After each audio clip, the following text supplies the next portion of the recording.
Mesdames et messieurs, bonsoir et bienvenue dans ce nouveau numéro de Médias Croisés. Sorti largement vainqueur de l'élection présidentielle du 17 avril, le président Abdelaziz Bouteflika a prêté serment le 28 avril, inaugurant ainsi son 4e mandat. Le jour même, il nomme M. Abdelmalek Sellel Premier ministre. Après une semaine d'attente et un temps interminable de spéculation et de consultation, le verdict tombe. L'équipe de Sellel est connue. Des partants, des restants, des arrivants, mais surtout un exécutif nouvellement installé et qui aura très fort à faire pour traduire sur le terrain le programme du prochain quinquennat.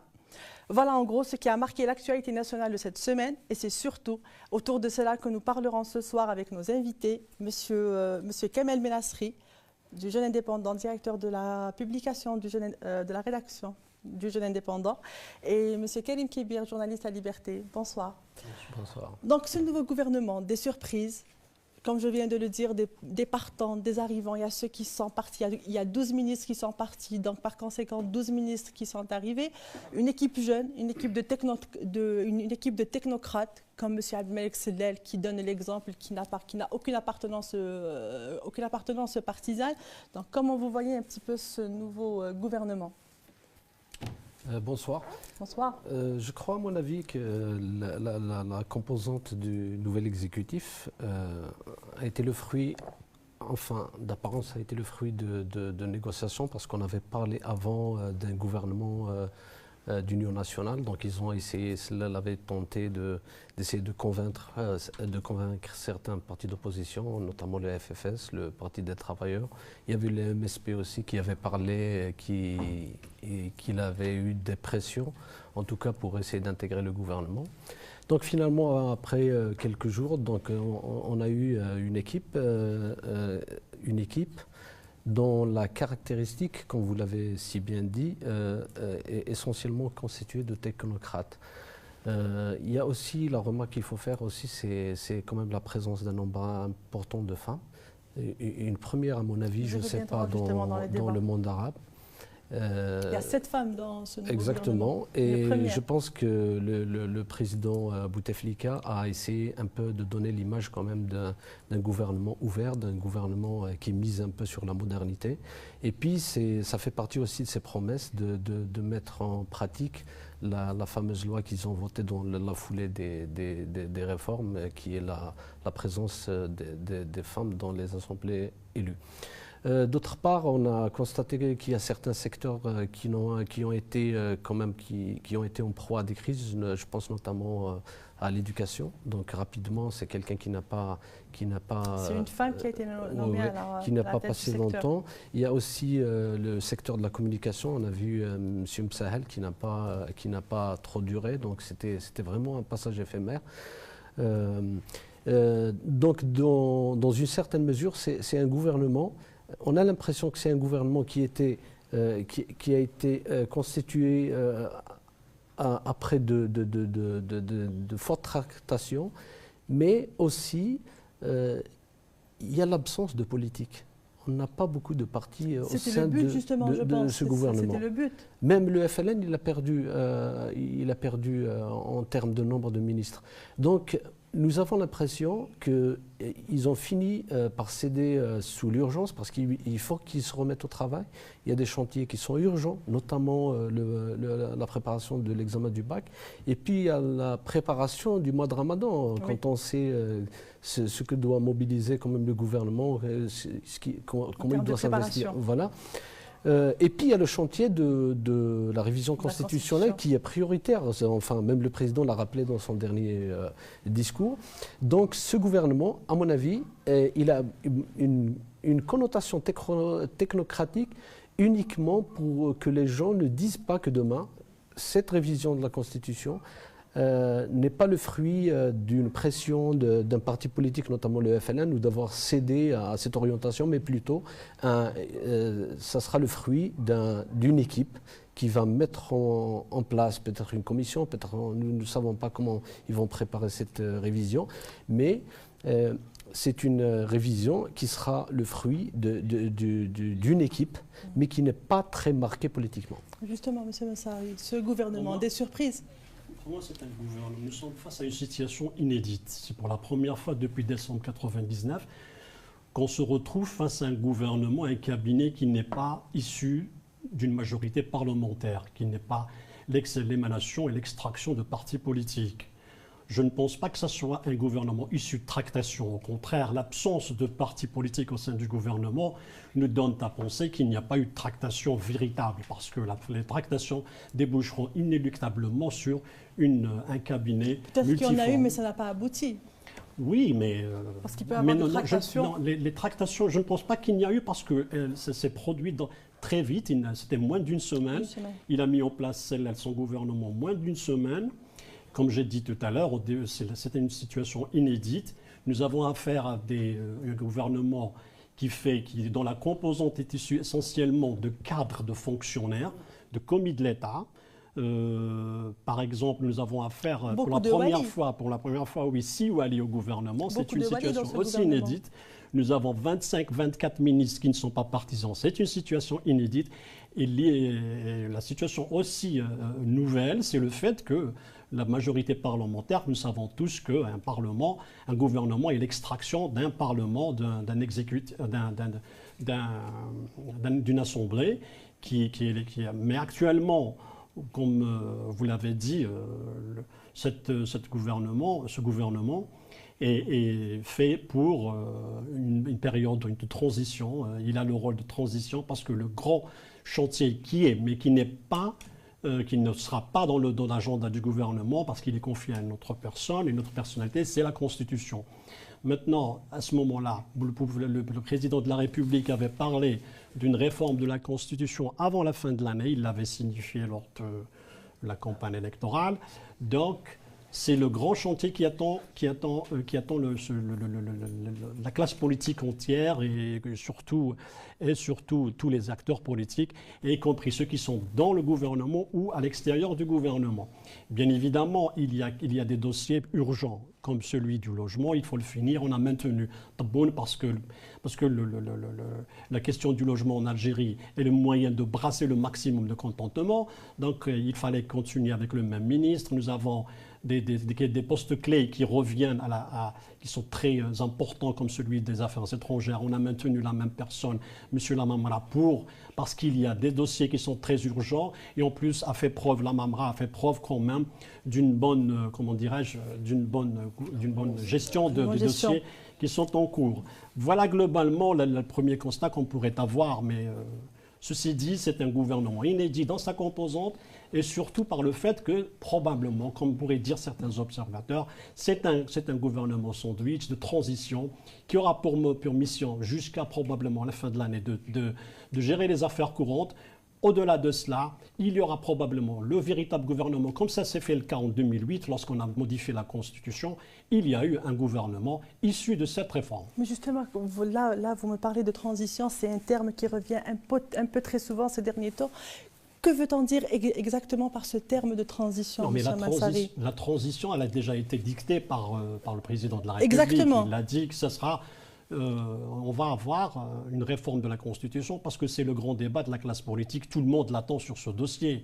C'est-à-dire que la grande problématique face à laquelle la classe politique a eu affaire et la société civile, c'était ce 4e mandat qui est issu d'une Constitution faite en 2008, contestée aujourd'hui. Contestée sur le plan de sa teneur et en plus, surtout, s'agissant du mandat. Maintenant, il avait promis qu'il allait le faire avant la fin de l'année. Donc nous sommes au mois de mai, il reste 6 mois, donc c'est forcément un gouvernement de transition. C'est-à-dire qu'il a une étape très courte. L'été, ça ne sera pas possible de faire grand-chose. Le ramadan n'est pas forcément un grand événement qui pourrait, probablement sur le plan social, intéresser le gouvernement ou bien prendre le maximum d'efforts du gouvernement. Il y a le plus urgent, comme je dis, la continuité, régler les problèmes courants, soit sur le plan interne, c'est comme s'agissant du problème de logement, probablement quelques conflits sociaux, mais globalement le bac pour Madame Ben Gabrit, qui s'occupe du portefeuille de l'éducation. Sinon les autres, ça sera franchement poursuivre les affaires courantes, à l'exception peut-être de M. Hamed Green, qui aura quelques dossiers un petit peu chauds qu'il attend sur la table. On y reviendra, M. Hamed, pour le nouveau ministre de la Communication que nous connaissons très bien, qui était déjà dans un secteur assez sensible. Donc nous y reviendrons, mais justement pour parler de ce nouveau gouvernement, les 35 ministres qui sont dans l'exécutif, ça ne sera pas de tout repos. Ils ont beaucoup de pain sur la planche, beaucoup de dossiers, surtout un programme à appliquer qui est celui du président de la République.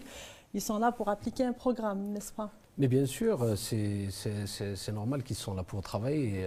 Et comme je l'ai dit tout à l'heure, il y a des dossiers qui sont... poursuite de réforme. Il y a des dossiers qui sont urgents.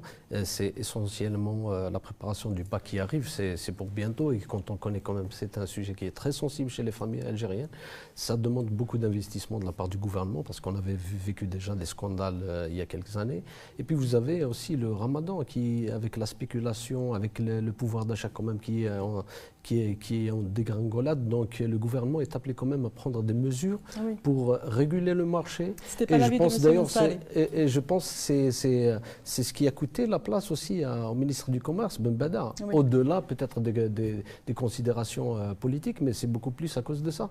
La lutte contre l'informel. Exactement, la lutte contre l'informel. Et que lorsqu'on connaît quand même qu'à l'approche de Ramadan, à chaque fois, comme disait l'autre, c'est les prix des produits, ils prennent l'ascenseur. Donc ça devient vraiment urgent pour le gouvernement de prendre des mesures dans l'immédiat.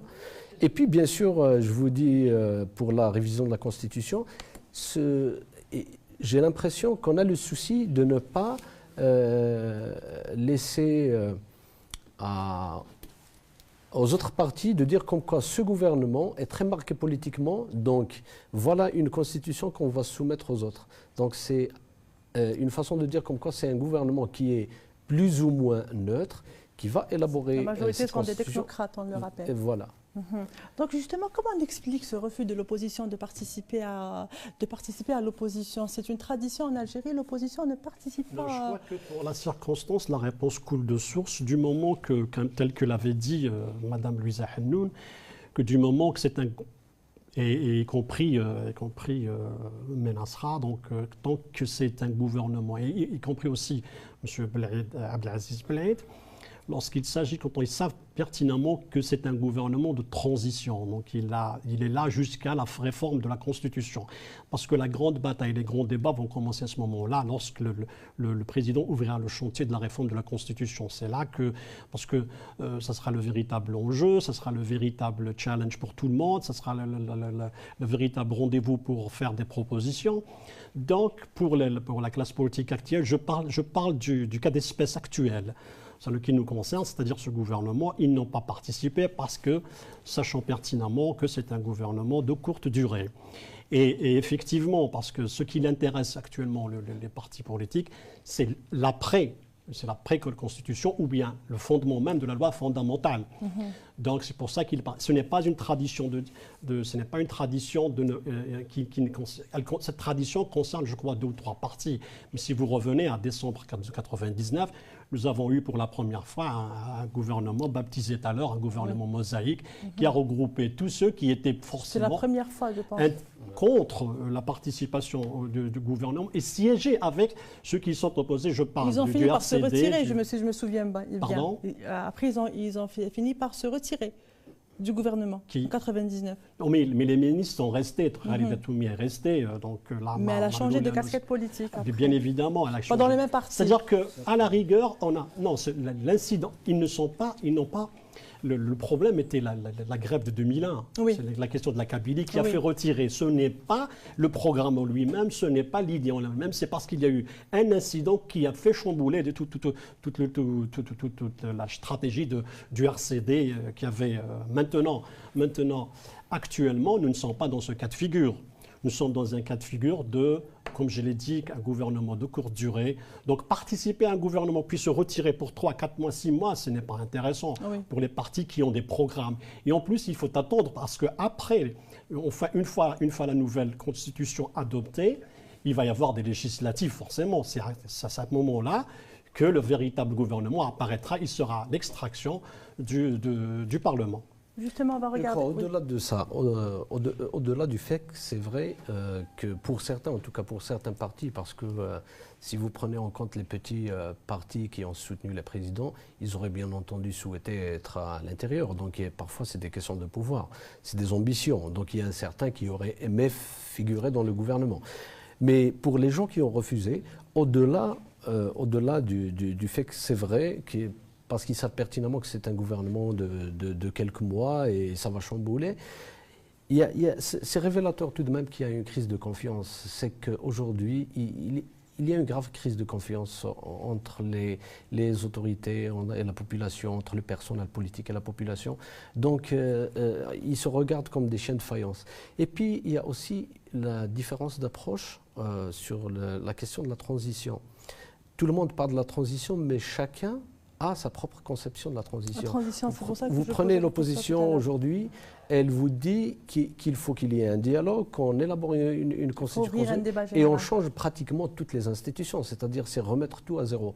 Or, dans le discours des autorités, même au sein des autorités, nous avons relevé quand même qu'il y a quelques petites contradictions. C'est qu'on n'est pas tout à fait d'accord entre un Ouihia qui a dit pendant un meeting de campagne qu'on a déjà vécu la transition, et Belkhadem qui vous dit qu'il faut ce mandat, c'est celui de la transition. Donc chacun réellement a son approche, comment cette transition doit se faire. Ça, je pense que parce que chacun d'entre eux obéit à leur parti, au programme du parti, parce qu'on a Belkhadem qui reste FLN, nous avons Yahya qui est du RND. Oui, mais c'est normal, ils font de la politique, ça c'est évident.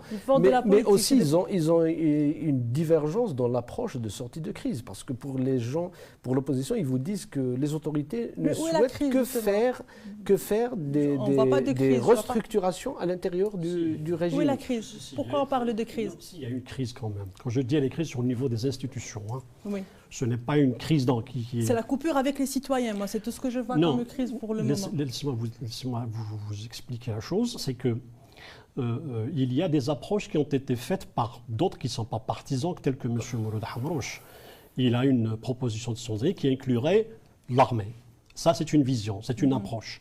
Il demande à ce qu'il y ait une transition, une étape de transition qui conduirait à la refondation des institutions. Pourquoi je parle des institutions? Il y a une crise au niveau des institutions. Elle existe pas au niveau entre hommes, mais dans les mécanismes de gestion des affaires de l'État et des affaires publiques.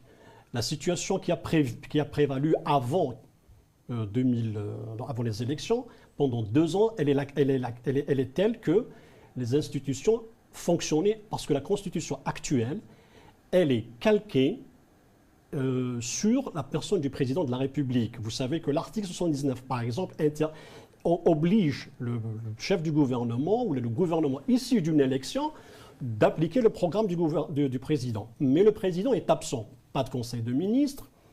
Il n'y a pas de conseil de ministre. Vous savez l'incidence que peut avoir le non-tenu d'un conseil des ministres. C'est vraiment énorme. Mais il y a eu des conseils de gouvernement. Non, le conseil des ministres, c'est le plus important, parce qu'il y a des décrets qui ne doivent être saisis que par le président de la République. Vous savez, la question de l'OMC, elle est bloquée, par exemple, à cause de ça. qu'il a légiféré entre les deux sessions. Oui, ça c'est autre chose. Ça c'est un détail. C'est ce qu'on appelle, c'est les procédures de gestion courante. Mais lorsque la Constitution vous donne les mécanismes de gérer l'État, donc il faudrait les mettre en place ou bien les appliquer. Mais lorsqu'il y a un empêchement de taille, donc il faut revoir. Donc il faut revoir les mécanismes. Je ne suis pas en train de dire qu'il faut remettre en cause la fonction des institutions, mais ce qui fait les institutions, qui est la Constitution. Donc il faut revenir à la Constitution.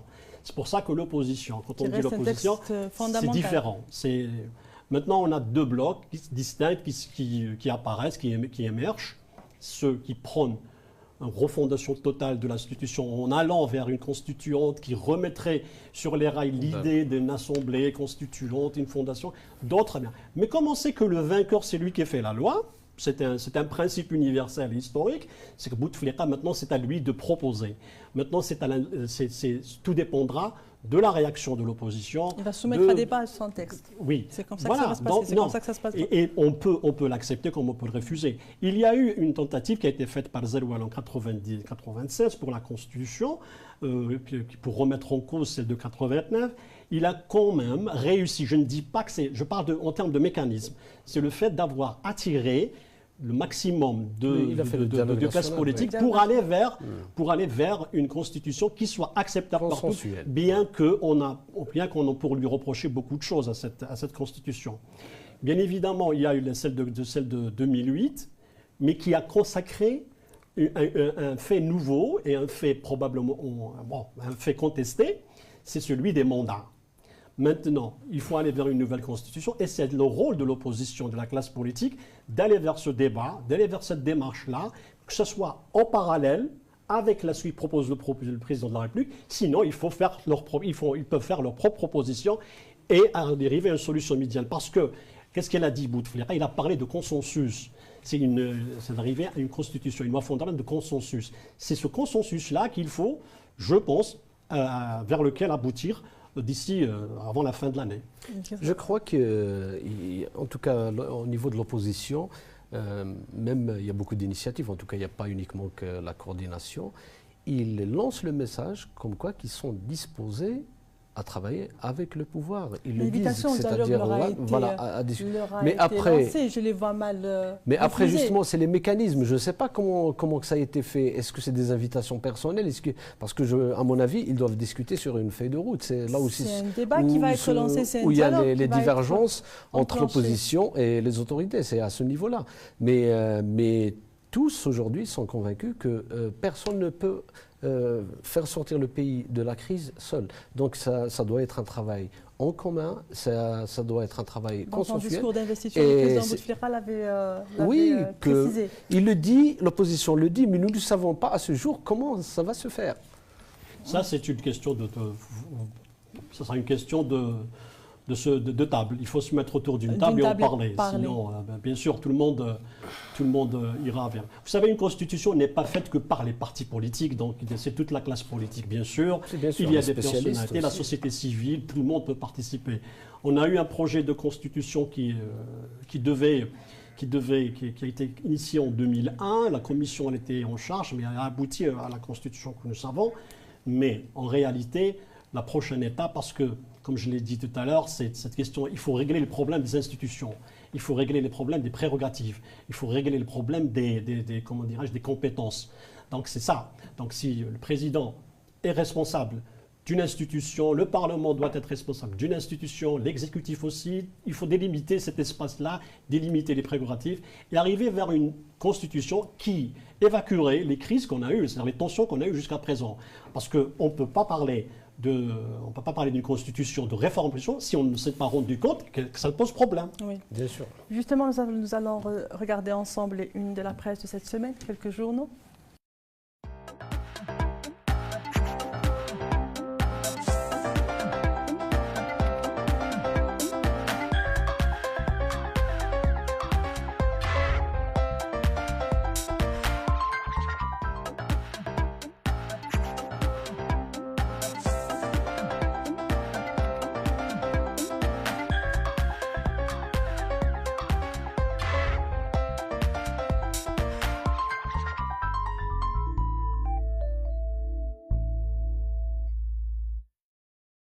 Voilà, nous avons regardé ensemble une des journaux de cette semaine, donc tous sont axés sur ce nouveau gouvernement. Justement pour parler du traitement de l'information. Vous savez, avant on attendait le fil APS, que la dépêche tombe, voilà le nouveau gouvernement. Là l'information elle est sortie bien avant dans la matinée, c'était le lundi, le nouveau gouvernement. Et dans la matinée déjà, il y avait des chaînes de télévision privées, il y avait des sites d'information qui ont donné des noms, qui sont avérés être une information vérifiée. Donc comment on voit un petit peu cette information, le traitement de l'information, est-ce que ça a changé? Avant, on attendait l'APS. Avant, il y avait des spéculations autour des noms, ça et là, mais après, on attendait la dépêche APS pour confirmer. Mais là, les noms ont été donnés, la liste a été rendue publique, bon, entre guillemets, bien avant l'annonce officielle. Oui, l'information, on ne peut plus la retenir, mais lorsque l'information est tombée, elle était incomplète. On n'avait pas eu toute la liste parce que tout le monde se posait, il y avait des pertes qui manquaient. Et on était sûr l'information était concernée quelques ministères parce qu'il y a eu des fuites, c'est tout. Il faut le dire, il y a eu des fuites. Quand on obtient l'information, parce qu'on a un accès à l'information grâce aux fuites. Pas pour autre chose. Un ministre qui est élu, qui est désigné, il appelle ses amis, il leur dit ça. Maintenant, l'APS, c'est son rôle. L'APS, c'est une agence d'information nationale. C'est elle reproduit intégralement le communiqué du officiel, bien officiel, sûr. bien évidemment. Bien sûr. On ne va pas parler pour... Ce n'est pas une question de course. C'est-à-dire que maintenant, bien évidemment, on peut avoir l'information rapidement grâce aux technologies nouvelles, grâce aux réseaux sociaux, grâce les aux réseaux applications sociaux qui ont Bien un sûr. impact Et extraordinaire. bien sûr, les nouveaux sites d'information, ils sont parce que c'est la rapidité c'est de le la- propre même d'un site d'information, c'est d'avoir l'information le premier. C'est ça. Donc, pour juste illustrer, pour dire, maintenant l'information, on ne peut pas la retenir. C'est vrai que l'information était incomplète, c'est vrai qu'il y a eu des fuites, mais c'est ça Mais l'information. la majorité des S'il n'y a noms pas de qui ont fuite, on été peut faire donnés pas étaient l'information. Voilà, sont exactement. avérés C'est être de bonne vrais. guerre, c'est de bonne guerre. Non, mais C'est de bonne c'est guerre. dans le fonctionnement normal du journalisme. C'est À mon de avis, bon. les journalistes ont leurs sources. Bon, il y a, On il y dit a souvent certains... que le souci majeur d'une rédaction, c'est la rédaction d'à côté. Donc, c'est la course à Exactement. l'information. Voilà, donc il y a des journalistes qui ont leurs sources, qui connaissent des ministres. Donc, quand un ministre est au courant, il appelle forcément ses amis journalistes, donc il les informe.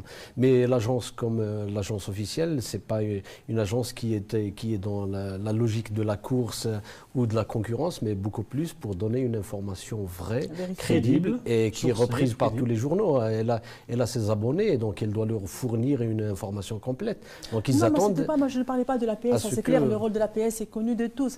Mais moi, ce que je voulais savoir, Oui, oui, c'était le fait que l'information, ça y est, maintenant, ce n'est pas la il y a première fois, il y a plus rapide maintenant Mais c'est dans pas la la même pro- journée, c'est parce pas- qu'avant, on c'est- attendait là, on c'est a pas les la chaînes pro- privées, c'est pas la première on a fois. on a les réseaux sociaux, là, c'est- l'information, elle va avec une rapidité Oui, extraordinaire. mais c'est pas la première fois. Ça s'est produit Mais en avant, 2012. c'était dans des journaux.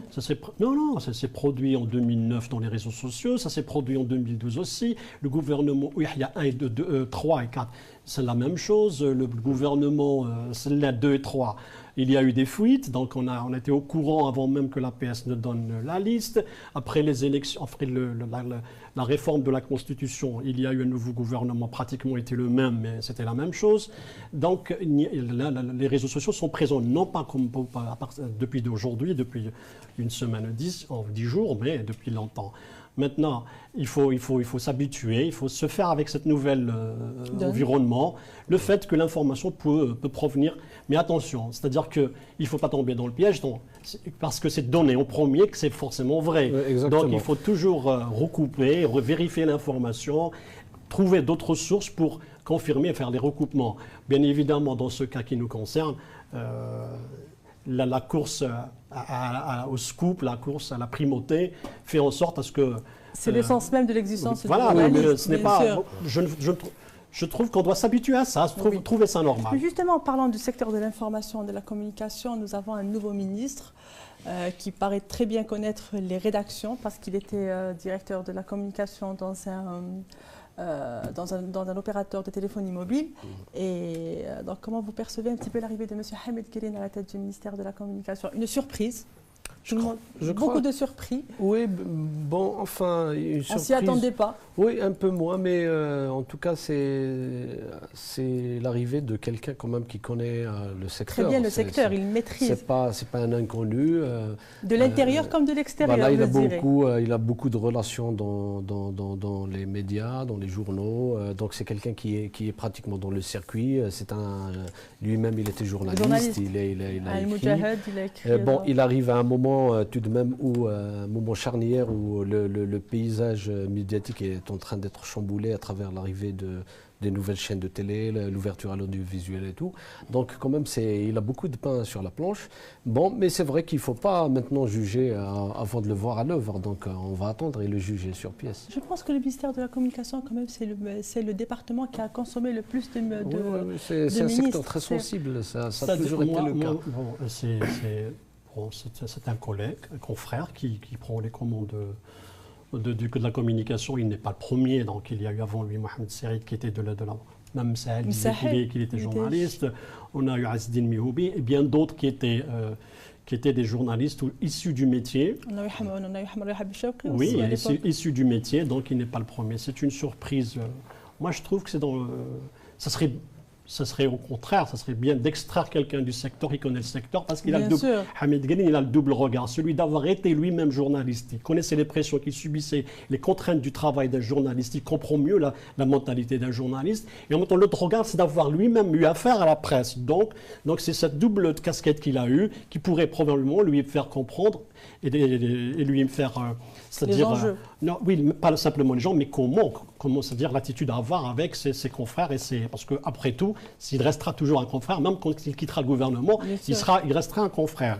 Ça, c'est une chose. La deuxième des choses, c'est-à-dire que M. Green arrive à un moment, comme il a le soutenu Karim, c'est qu'il arrive à un moment où il a il a des dossiers à la table qui l'attendent, il l'a dit hier. Donc, il a le statut des journalistes qui doit encore... Qui dure. Il a la carte de presse. Ouais. Et en plus, le grand défi, c'est la loi sur l'audiovisuel, la mise en application de cette loi, les textes d'application. C'est-à-dire qu'il doit aussi voir comment ça se passe au niveau des chaînes de télévision, comment accompagner les chaînes de télévision, que ce soit à son niveau de son département, sinon par les autres mécanismes. C'est-à-dire, quand je dis au niveau de son département, je parle des accréditations. Et l'autre chose, c'est... comment dirais-je, c'est l'autorité de régulation, c'est-à-dire exactement les instances de régulation. Les instances de régulation qui tardent à être installées. De l'audiovisuel. Voilà, donc il a tout ça. Je ne sais pas s'il aura le temps. Moi, je lui souhaite. Je sais qu'il aura beaucoup de travail. Je lui souhaite bonne chance. C'est pas du gâteau. Il a en face de lui des gens qui vont le juger, parce que la presse, parce que le journaliste, il juge plus que, bien sûr, le journaliste, il est là, il attend, mais en même temps, il est en embuscade. Il lui donnera le temps, mais ils seront tous en embuscade dans la mesure où, comme ses prédécesseurs, ils le jugeront sur les faits, bien sur sûr. les actes. C'est un secteur évidemment. très sensible. Et comme l'a dit Siham tout à l'heure, c'est un secteur qui a consommé quand même près d'une quinzaine de ministres. Donc le Hamid Green, il arrive quand même dans un secteur quand même qui nécessite beaucoup d'imagination, beaucoup de trésors d'énergie pour mettre de l'ordre, parce qu'il faut dire quand même que ça part dans tous les sens actuellement, le secteur de la communication. Et puis aussi, il doit gérer le portefeuille, la publicité qui est devenue un enjeu où beaucoup se plaignent la publicité exactement de cette distribution. Donc c'est quand même, il a beaucoup de pain sur la planche. Vous savez, moi, c'est un poste qui n'est pas du tout de repos, qui n'est pas un cadeau. C'est presque, dirons-nous, c'est un cadeau empoisonné. Moi, je suis partisan de la suppression du ministère de la Communication. Je suis pour que la corporation s'organise autour. On créera un CSA algérien, ou bien comme on l'a fait comme au temps du gouvernement Hamrouche, qui avait créé le Conseil de l'audiovisuel. Donc, c'est presque difficile pour quelqu'un de la corporation de gérer la corporation. C'est très difficile. Il y a les clivages idéologiques, il y a les besoins, il y a les attentes, il y a tout geste pourrait être interprété, décision on attend, c'est-à-dire que demain, vous avez parlé de la publicité étatique, c'est un gros problème. Certains ne comprennent pas la distribution, comment elle est faite, sur laquelle base. C'est un peu ça. Donc, est-ce que lui-même aura droit de regard sur cette publicité? Je ne sais pas. Est-ce que ça le dépasse? Est-ce que les problèmes des accréditations vont continuer à être gérés par le ministère ou ailleurs? Parce qu'il fut un temps, et nous avons tous vécu ça, que les accréditations ne se faisaient pas du tout, surtout pour ce qui concerne la presse étrangère, travailler pour les correspondants et tout. Ça ne se passait pas par le ministère. Maintenant, il paraît que ça a changé, que M. Msahel a réglé ça. Je ne sais pas. Mais attendons, laissons le travail. Et en plus, comme j'ai dit au début, c'est un gouvernement de transition. Donc je ne sais pas quel temps va-t-il rester. Peut-être qu'il sera ici pour une année, pour deux. Mais 6 mois, ça ne lui suffira pas. Il a besoin de temps. On lui souhaite beaucoup de chance à M. Green. Ouais. Donc, pour revenir au gouvernement, encore une fois, parce que c'est le sujet de débat ce soir, l'arrivée des Wali, 6 Wali quand même au gouvernement, dont M. Sellel. C'était un ancien Wali. Est-ce qu'il faut être en contact avec les citoyens? Est-ce que c'est par rapport à ça? Parce qu'ils ont toujours été proches des citoyens. Bien sûr, un Wali, de par son travail, il est censé être très proche au contact des besoins du citoyen. Est-ce que c'est ça qui a dicté cette logique de faire appel à 6 Wali? Ils sont 6? Corrigez-moi si je me trompe. Je crois que c'est dans la logique des choses. Ils sont quand même le gouvernement où Et il est toujours dans la logique quand même de renouvellement du personnel. Donc il doit se donner du sang neuf au gouvernement. Et je pense que c'est dans la logique des choses d'appeler des wali, qui sont des commis de l'État quand même. Et c'est possible aussi que c'est un retour d'ascenseur pour services rendus ou parce qu'ils ont bien travaillé. Non, je crois surtout qu'on voudrait dans cette phase éviter au gouvernement, on voudrait que, c'est ma lecture, hein, on voudrait que le gouvernement travaille dans la sérénité loin des clivages politiques, c'est-à-dire parce qu'il va aller vers une refonte de la Constitution. Donc un gouvernement pratiquement non politique, non partisan, je crois que c'est dans ce sillage-là, dans cette optique-là. Elle n'est pas... si Wali, c'est de l'administration, comme tous les autres, c'est de l'administration. Maintenant, vous croyez que si on disait que les Walis sont parce qu'on les a réunis, parce qu'on va les avoir choisis, parce qu'ils sont plus proches du citoyen. Rappelez-vous que Bouteflika lui-même avait dit qu'il était plus facile de rencontrer Poutine qu'un Wali. Voyez-vous, donc ce n'est pas forcément un paramètre pour un petit peu analyser ou bien juger le choix ou pas le choix des Walis. Je crois que on voulait plutôt un gouvernement issu de fonctionnaires pour éviter qu'il y ait au sein du gouvernement des luttes partisanes à l'approche de la Constitution. Il fallait retirer le gouvernement du débat politique. Plein de surprises encore, ce gouvernement. Justement, il y a eu encore une autre surprise, c'est celle de l'arrivée des jeunes. Nous avons la plus jeune ministre qui a 35 ans, je pense, Mademoiselle Aïcha, Madame Aïcha Tagabou. Tagabou, oui. Tagabou, bon, je le rappelle, elle est ministre déléguée au prix de la ministère du Tourisme et de l'Artisanat, chargée de l'artisanat. C'est quand même très emblématique de l'importance que vous, l'État, à la présence des jeunes, n'est-ce pas? Les jeunes et les femmes, bon, il y a aussi des vieux. Elle est jeune et c'est une femme. Il y a des vieux dans le gouvernement. Hein. On a de 30 ans jusqu'à, je crois, 78 ans. C'est Gaïd Salah. Maintenant, est-ce que l'idée était de faire en sorte de donner la chance aux jeunes? Je crois que c'est la compétence probablement qui doit primer. Moi, je le dis, c'est la compétence avant tout. Mais ça ne veut pas dire qu'on n'avait pas de compétences avant parmi les jeunes. Il y a toujours eu des compétences parmi les jeunes, mais il n'y a jamais eu un ministre de 35 ans dans le gouvernement algérien. Oui, vous dites autrement ce que je viens de dire. C'est-à-dire que la compétence prime, ce n'est pas l'âge. Oui. Voilà. Maintenant, il se trouve qu'elle est issue du grand du Tamanana. C'est une tarki, c'est quelque chose de significatif que le gouvernement n'est pas algérois, ou bien de ceux qui vivent à Alger, ou bien que n'est pas l'extraction du club des pins ou du sérail. Donc il s'élargit. Donc on peut dire ça.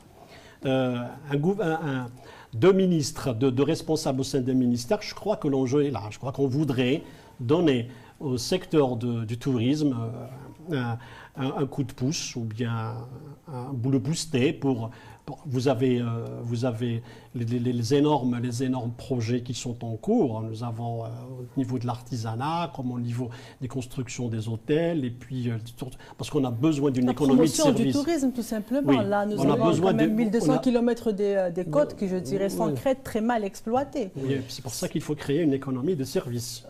Mais le service, là, c'est le grand problème. Oui. Mais une petite précision, c'est par rapport à cette question des jeunes. En fait, la difficulté de faire une bonne lecture de la composante de l'exécutif, c'est parce qu'on n'a pas encore un gouvernement qui est issu d'une majorité parlementaire, c'est-à-dire le fonctionnement institutionnel. On le disait au début de et l'émission. Encore, voilà, on a un fonctionnement institutionnel qui ne permet pas encore l'émergence d'un gouvernement qui soit issu d'une majorité parlementaire. Donc aujourd'hui, nous sommes toujours dans le fonctionnement qui prend en considération beaucoup de paramètres pour répondre aux uns et aux autres. Donc ce facteur jaune, ça peut être interprété comme étant une ouverture, comme quoi on donne la chance aux jeunes. C'est possible aussi, il y a le dosage régional, malheureusement, on l'oublie assez souvent, mais on prend en considération ça. On ne fera jamais un gouvernement uniquement des gens du centre. Donc on doit prendre des gens de l'Est, du Sud. Donc souvent, il y a beaucoup de paramètres qui sont pris en considération au-delà du fait que parce qu'il est jeune ou parce qu'il est compétent. Oui, c'est à peu près.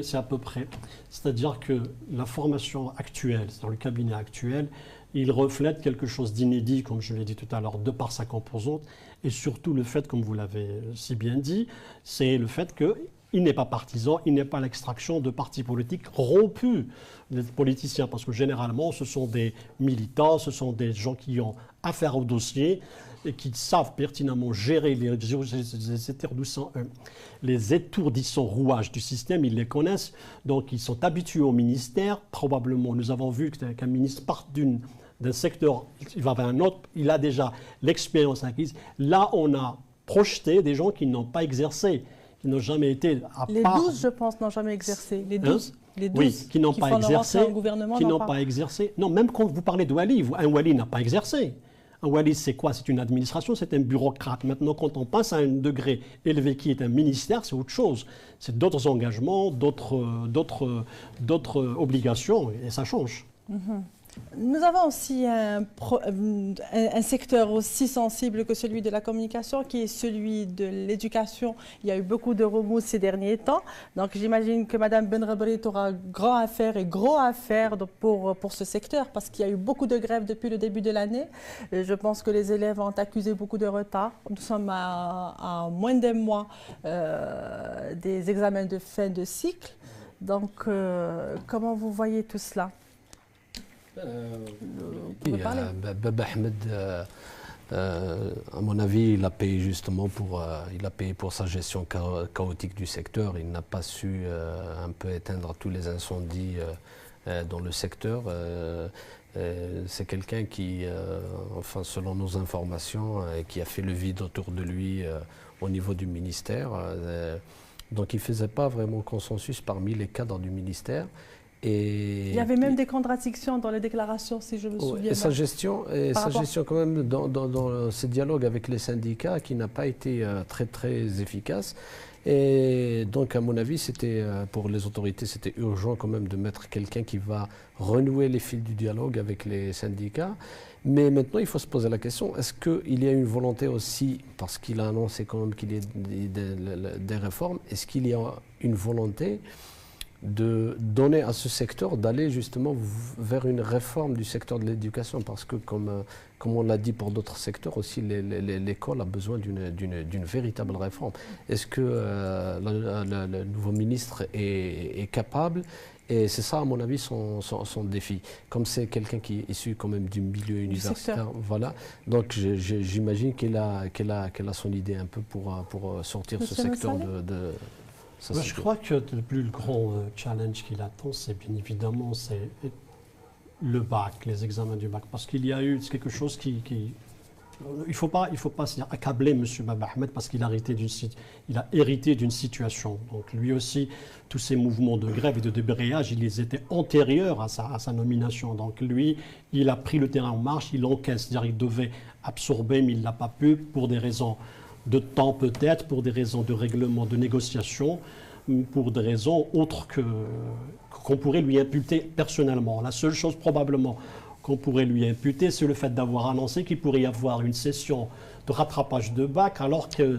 Après, il s'est rétracté. Oui, après, probablement, c'est un petit peu, comment dirais-je, démobiliser ceux qui sont actuellement en train de passer leur bac. Il fallait le dire au début de l'année.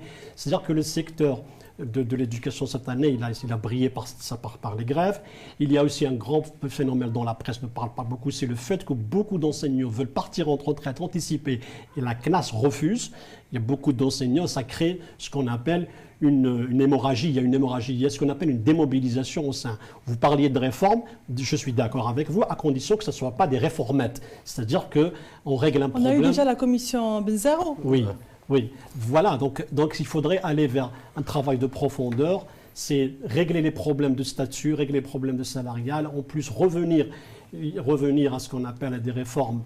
Il faut choisir le modèle d'enseignement qui pourrait... Actuellement, on est en train d'envoyer des experts algériens aux États-Unis pour voir quel programme ou quel modèle d'enseignement est-il adapté qui pourrait aider le secteur en Algérie. Donc, ce n'est pas simplement une question. Madame Benrabrit aura du pain sur la planche, probablement pour la question du bac, mais comme j'ai dit tout à l'heure, attention, on ne sait pas si elle va continuer, parce que réformer l'enseignement, ça demande beaucoup de temps. Ça demande tout d'abord de l'apaisement, c'est-à-dire régler les problèmes récurrents, régler les problèmes en cours qui Répondre sont à l'urgence. syndicales. Hier, le SATEF avait transmis un communiqué à Madame la ministre, lui demandant de faire des réformes. Voilà, donc il faudrait que tout le secteur, tous les professionnels, les acteurs de l'enseignement doivent s'asseoir autour d'assises qui pourraient éventuellement faire partie de cet grand chantier de travail qui ne va pas se limiter simplement à la Constitution.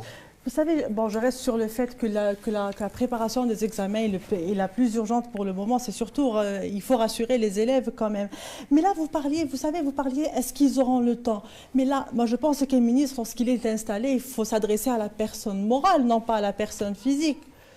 C'est-à-dire, si elle enclenche des réformes, après le prochain, même si elle n'est plus là dans 6 mois, dans 1 an, dans 2 ans, le prochain aura déjà... Les réformes doivent être dans l'agenda du gouvernement. C'est-à-dire qu'il faudrait que ce soit dans l'agenda du gouvernement. Ce n'est pas une histoire de temps, parce qu'elle va enclencher un programme qui sera suivi par le prochain. Oui, une réforme doit faire partie du programme de l'exécutif. Pour le moment, il n'existe pas. C'est-à-dire que l'actuel exécutif est en train de terminer le programme déjà en cours du chef de l'État. Donc, ils ne peuvent pas, Mme Benrabrit n'aura pas le temps de préparer une réforme pour la soumettre, la soumettre au gouvernement. Ça, c'est autre chose. Et la réforme ne vient pas d'elle. Il faudrait que tous les professionnels, tous les cadres du ministère, tous les acteurs du secteur. Bien sûr, tous les acteurs, syndicats, professeurs, probablement parents d'élèves, qui vont débattre de ces réformes. Définir en plus, c'est un bien gros mot, réforme, il faudrait savoir quel type de réforme. Est-ce qu'on va réformer le cycle? Parce qu'actuellement, on est passé de 5 années au primaire à 6 années. Parfois, ce qu'on appelle les programmes sont trop changés. Donc, il faudrait définir tout d'abord où est le mal, quelle est la chose la plus... J'ai dit tout à l'heure, il ne faut pas parler de réforme et s'attendre à des réformes, des petites réformes. Non, parce que toute réforme, c'est le jeu de l'avenir. Et quand on te dit jeu de l'avenir, c'est l'avenir en jeu de nos enfants. Donc c'est pour ça qu'il faudrait que la réforme par Mme Benrabrit je ne pense pas qu'elle pourra le temps de proposer quelque chose de très grandiose ou de grand, elle n'aura pas le temps. Et ce n'est même pas dans le programme du gouvernement actuellement, probablement plus tard, si elle reste en poste. Oui. Ces ministres qui en chassent d'autres et qui viennent avec leur programme après le prochain, ils effacent tout, ils recommencent. Est-ce que vous trouvez ça normal? Bien sûr, ce n'est pas normal dans un fonctionnement institutionnel. Parce que c'est un État. Mais bien sûr, ça se répercute un peu sur l'efficacité du travail, sur un peu la mise en œuvre des chantiers qu'ils entreprennent. Bon, mais c'est aussi ça la caractéristique, en tout cas, de nos institutions. Voilà, notre émission est terminée. Donc, un dernier mot, M. Menassri, M. Kébir, comme vous voulez. M. Mansari. Mansari, pardon. Moi, ce qui m'intéresse en tant que journaliste, mon regard se dirige vers le ministère de la Communication. Donc, c'est là que mon véritable regard se dirigera vers le travail que fera M. Hamid Green. Et bien sûr, avec les nouveautés, comme il a souligné Karim, c'est l'audiovisuel, le champ médiatique. Il faudrait que tout ça soit régulé pour qu'on arrive à un secteur vraiment professionnel, compétitif, tel qu'il l'avait souhaité lors de sa prise de fonction. Hier.